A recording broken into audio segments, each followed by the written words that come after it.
Welcome to another ICP update. So today I want to start on the daily to remind you where we're at in the cycle. So basically, here we formed a first wave move to the upside, which had 5 waves. Now we're in a second wave correction and a third wave should follow very soon. And what do I mean by very soon? Well, honestly, it could happen in the next 2 months. Well, obviously we'll not get to like $60 in the next 2 months, but it could start by then, and we could easily be at the $21 level by then.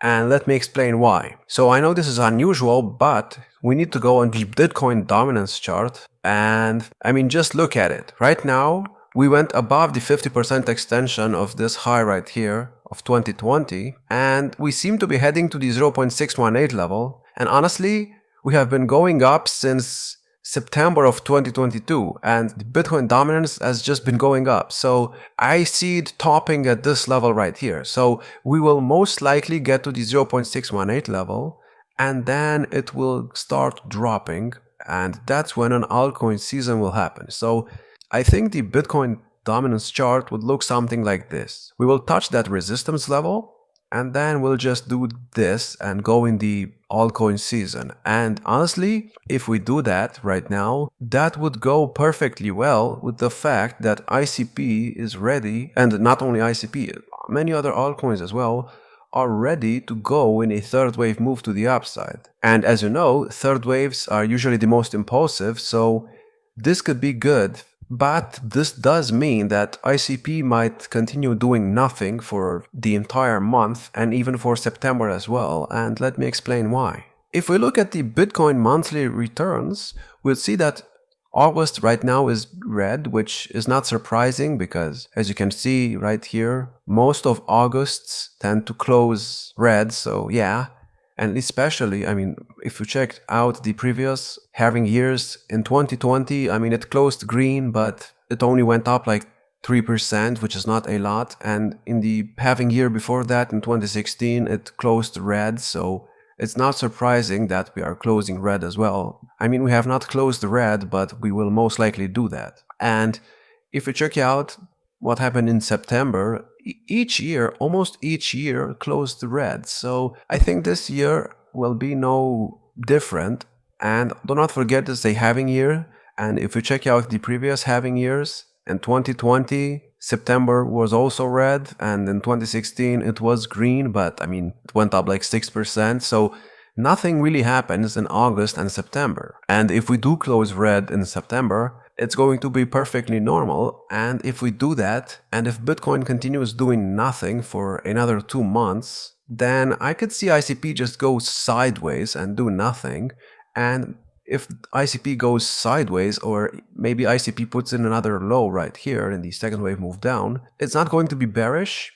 And if it does that, then Bitcoin dominance will most likely reach the 60% level, and then after that, we can get an altcoin season. So if we do go sideways now, or if we get another low in the second wave move down, not only on ICP, but on the other altcoins as well, I think that's going to be good as long as we do not invalidate the first wave move up. And on ICP, that is at like $2.85. So if we go below that, we will invalidate the first wave move up, and this chart is going to turn very bearish. But until then, yeah, I can see the price getting another low, maybe. I mean, it's not necessary, but it could get another low. So Bitcoin dominance can go up to 60%. And after that, we can go into the third wave and get an altcoin season.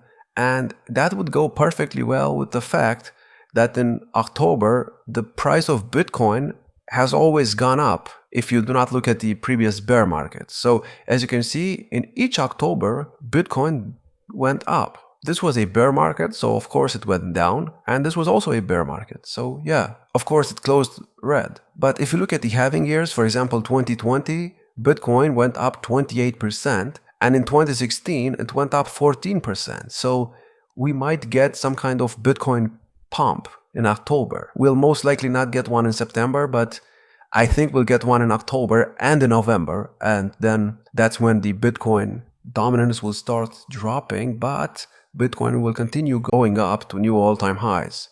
and altcoins will get their altcoin season. So like I said, if we do go sideways for another month or two, it's not going to be bearish. It's actually going to be normal. And if you look at November, and if you check out the halving years, as you can see, in 2020, Bitcoin went up 43% in November. And in 2016, it went up 5%, which is not a lot, but still, it went up 43% in the previous cycle. So maybe you need to think about that as well. And look at December. In 2020, which was a halving year, the price went up another 47% in December. And in 2016, it went up 30%. So I think we'll get a big pump by the end of the year. And honestly, Bitcoin could easily go to like 100K. And if that happens, then yeah, ICP could easily go above the first wave high right here and start the third wave move to the upside.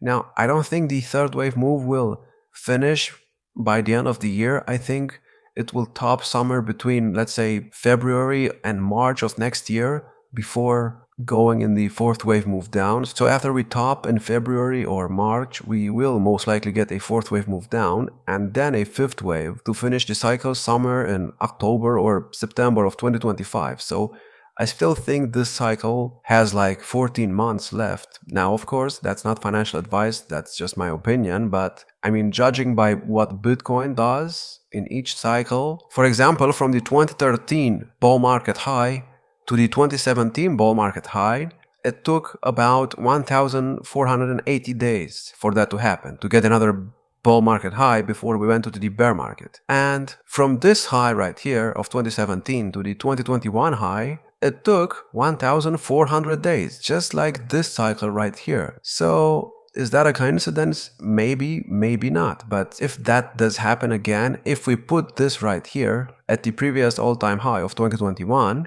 we'll see that Bitcoin, if it follows exactly what happened in the previous two cycles, will top somewhere in October of 2025. And if that's the case, I think it could easily go to the 2.618 trend-based Fibonacci extension at 200K and maybe even the 3.618. Now, I know this is not a Bitcoin video, but you have to be aware of all the possibilities, and also whenever Bitcoin goes up, ICP goes up with it. So I'm just trying to make you understand where we are at in the cycle right now. And as you can see, in the previous cycle, we went to the 3.618 trend-based Fibonacci extension, and yeah, then we went to the bear market.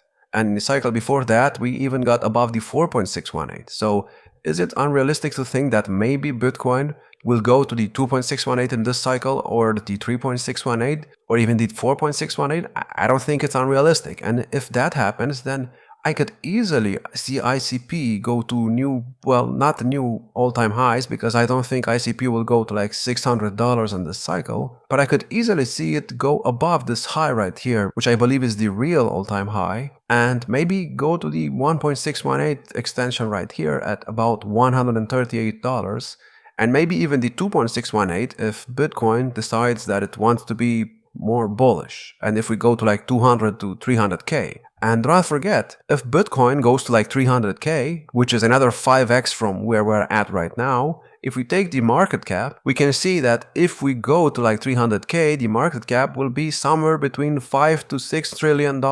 And if that happens, I mean, right now ICP is at a market cap of $3 billion. So is it unrealistic to think that maybe ICP will be able to get to a market cap of like 100 billion if Bitcoin gets like 6 trillion?